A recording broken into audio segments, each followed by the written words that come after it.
So my name is Jeff Sutton. Some people know me as Jalopy Jeff. I've been with the AutoHunter Collector Car Network for over a year now. My current position is actually automotive specialist and content creator.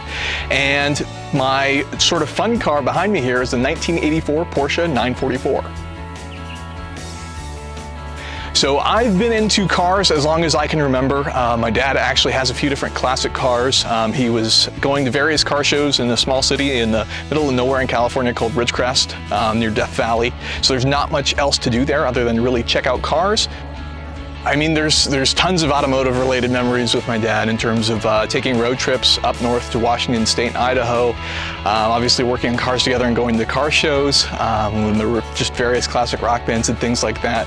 And then he's the one that really got me into working on my own cars. He never liked doing certain maintenance items, especially paying anybody to do it. So he would always do a lot of that stuff himself. So I remember he would usually buy a part and he would usually hand it to me and essentially be like, hey, look, go ahead and try to install this in the car. I will give you 30 minutes or I'll give you an hour depending on what the job was. And if you haven't it figured out by that point, I will go out there and help you. And so that's how I kind of got thrust into working on my own cars, including breaking a few of them in high school, but that's a totally different story.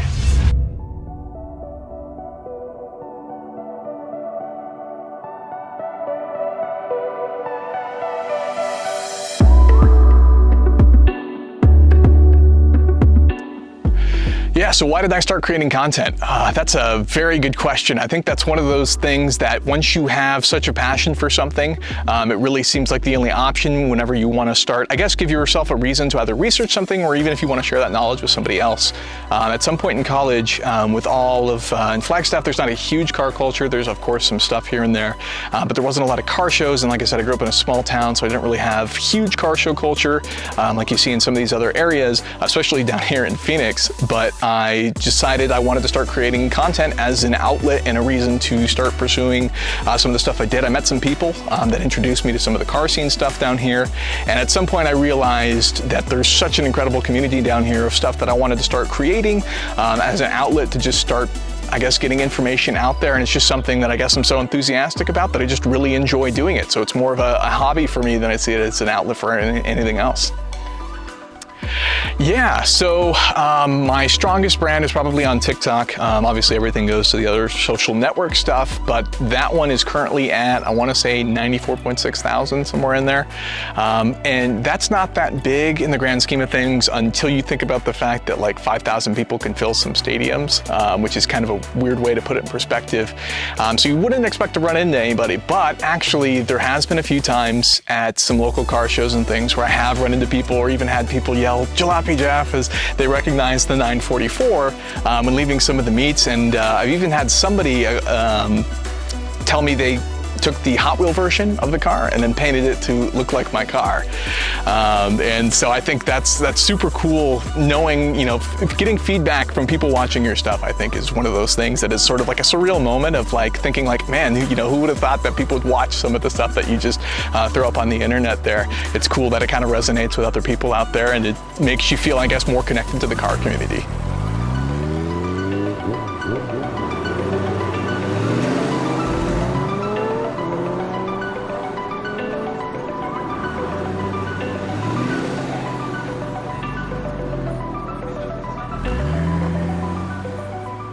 Yeah, so I bought this car a little over a year ago. The condition is not as it sits now. Of course, there's some more stuff that's going to be done to the future of it, but I got a fantastic deal on it, all things considered. I originally bought the car for $5,000, and it has 81,000 actual miles in the car. So the title states that. All of the Carfax, because this vehicle is after 81, does support that as well. But there's been quite a lot done to it. But one of the awesome things about this car is the fact that it came with receipts of all the work that the previous owners had done to the car as well. So when I bought it, the headlights weren't working, the driver's side door handle wasn't working, there were some interior switches and gauges and things that weren't quite right, and then there was just some other stuff that was missing inside the engine bay that just wasn't 100% there in terms of everything that should be working, things like fog lights and some other stuff that just wasn't 100% on the car. After about a few weeks of having it, it would actually start running into alternator problems to end up replacing the alternator and then even end up catching fire twice, actually, in which case there's still a black spot underneath the hood for where it caught on fire the second time, which hurts. Yeah, so the exterior doesn't actually have that much done to it. Obviously, it's been wrapped in terms of some of the stuff that's been cleaned up a little bit. The fog lights on the bottom there are not typically yellow. These are the factory cookie cutters that would have come on the early cars, but for the most part, it's pretty stock in the exterior. There are some wheels I have sitting in the garage that are going to be sitting on the car here shortly. But yeah, there's not a whole lot going on in the exterior other than just some appearance changes. Yeah, so the current theme of the car was always kind of centered around period correct racing. So all of the modifications for parts like the Momo Prototipo that's in there and even some of the way the engine bay looks is really all based off of period correct racing, so from the 80s. And the sort of theme on the outside wasn't to sort of fake boy racer it, but I wanted to kind of give that vintage aesthetic in a way that didn't look tacky, because too many people wrap their car with chrome or other things that just don't come off very well, and I think this is a good subtle way of just implying. Though I will say one of the ways it's backfired is I have had people tell me it looks way too simple, and then some people ask if I'm ever going to put any numbers inside the white circle, so don't ask me that. Yeah, so the interior of the car hasn't changed a whole lot. Everything I've done to the interior is in the sake of either functionality or trying to keep it a little bit more period correct. So I've replaced some of the gauges with working gauges like the tack. So it's got brand new gauges in some aspects, some brand new buttons that just look a little bit cleaner, work a little bit better, and then it's even got a Momo Prototipo steering wheel and some other stuff. The interior is not perfect by any means. There's lots of stuff to change. So currently, you know, if I'm throwing it into a turn or something, I find myself grabbing the center console of the car. So there's definitely some future changes that need to be updated, but for the most part, it's fairly stock, just period correct retro style in the interior. Yeah, so for performance-wise, there's not a ton of modifications that you can do for these cars. Most people generally recommend getting the beefier S2 or turbo models. This one does have a little bit done. There is actually an exhaust on the car as well, and that is such a pain for some of these cars because it takes so long, the hours of listening to various YouTube clips to find the right exhaust sound for the car. And then it's also been the main sort of throttle wheel for the throttle cable has been changed as well, just to make it a little bit more responsive. But for the most part, the naturally aspirated reviness of the car is all pretty much factory original. It's fantastic. The best thing I've done to my car by far is the exhaust. So the Euro models of these cars are generally pretty good. And then, contrary to popular belief, street piping your car is not the answer. So I put the exhaust in this car, and ever since I first got in the car, started it up, it got to go drive the exhaust. It's one of those things that changed everything. Now I find myself, you know, turning the radio down a bit more just so you can hear the car rev out, and it just makes it that much more exciting to get in the car and drive. Yeah, so I mean, I've always loved the car. It actually was just the best car of what I was looking for at the time that came available. So originally, pretty much my base requirements were it had to be manual and it had to be rear-wheel drive. One of the things I always loved about these cars is they actually have a transaxle, which means the transmission's in the back, and so these cars have a near 50-50 weight distribution.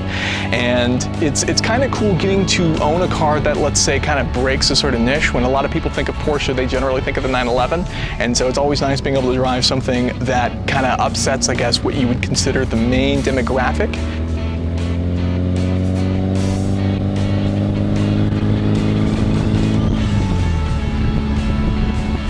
So the best part about working in the collector car network, other than the fact that we were recently acquired by Barrrett-Jackson, would be the fact that you get to work with cars on a daily basis. And it's one of those things that, you know, you have to, you know, check it once in a while and ask yourself, am I actually getting paid to do this? And I think that's one of the best parts for getting to work in essentially an enthusiast hobby.